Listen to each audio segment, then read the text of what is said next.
Il classicismo è stato offeso. Sebbene la sua longevità dimostri che le persone vogliono ancora edifici classici, tre errori di stile, pertinenza e autenticità sono usati per giustificare l'ostilità che riceve dalla professione.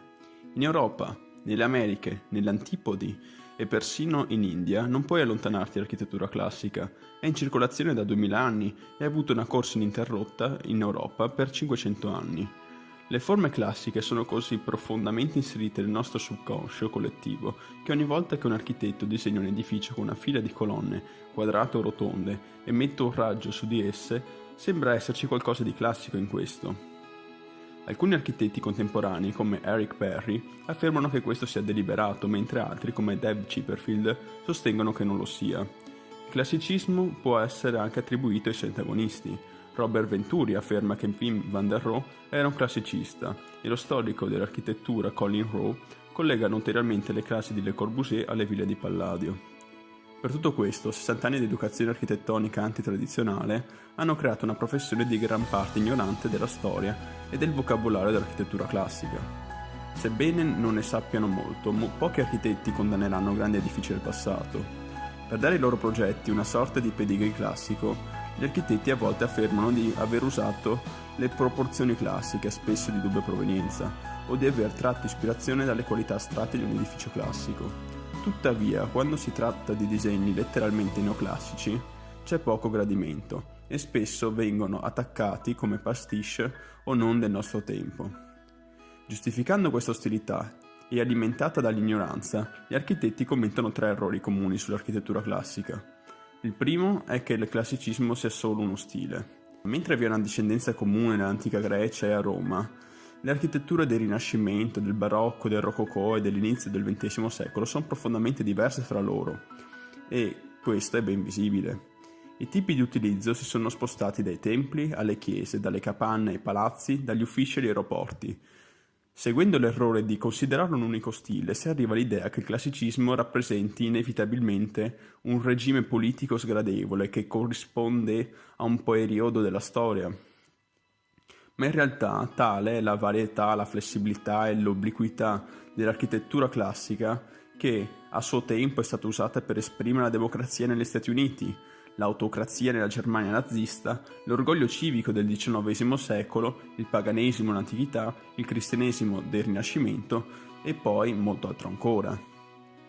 Il secondo errore è che a causa della sua antichità e delle sue origini alla tecnologia degli edifici antichi, il classicismo semplicemente non appartiene al mondo moderno, ma questo può essere affermato solamente se si dispone di una teoria determinista di ciò che dovrebbe essere il mondo moderno. L'architettura classica è una parte del mondo moderno, continua a essere ampiamente richiesto e fornito, sia nel bene che nel male in tutto il mondo. Non è mai stato limitato a una sola forma di costruzione. Gli antichi greci imitavano il legno, i romani non solo aggiunsero l'arco, ma resero le strutture in mattoni, in marmo e usarono addirittura anche le prime forme di cemento.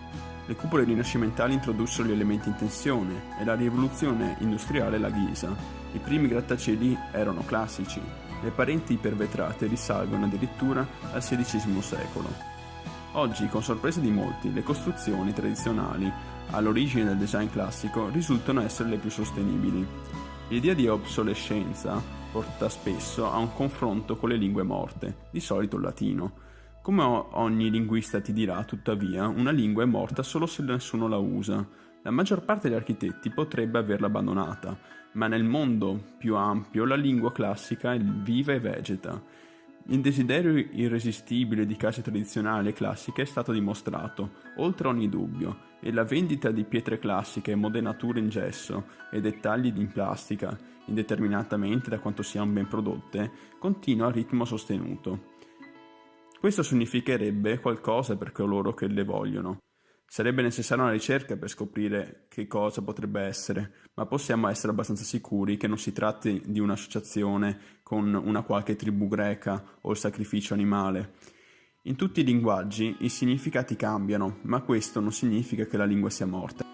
In effetti è proprio questa qualità che dà alle lingue la loro ricchezza e complessità. Il terzo errore è che non sia più possibile costruire edifici classici appropriati a causa della mancanza di competenze o della spesa per la decorazione. In primo luogo, le competenze sono disponibili e la tecnologia moderna aiuta a fornire ciò che prima era complicato e laborioso fare. Gli edifici classici non devono essere più o meno costosi di qualunque edificio. In secondo luogo, in modo significativo, la mancanza di pratica progettale ha portato all'idea che il classicismo sia solo l'applicazione di decorazione, e più è meglio è. In effetti, il design classico riguarda tanto ciò che viene omesso quanto ciò che viene escluso. Ciò conferisce al design classico una grande flessibilità, ma può anche portare le persone a credere che edifici come il Carré d'Art di Foster e Partner a Nîmes in Francia siano classici, quando non lo sono. Questa ambiguità è la prova della persistente presenza dell'ideale classico, che dovrebbe essere sfruttato piuttosto che ignorato. La struttura architettonica spesso congela i pochi classicisti praticanti o li blocca in modo sicuro in una scatola contrassegnata come riproduzione.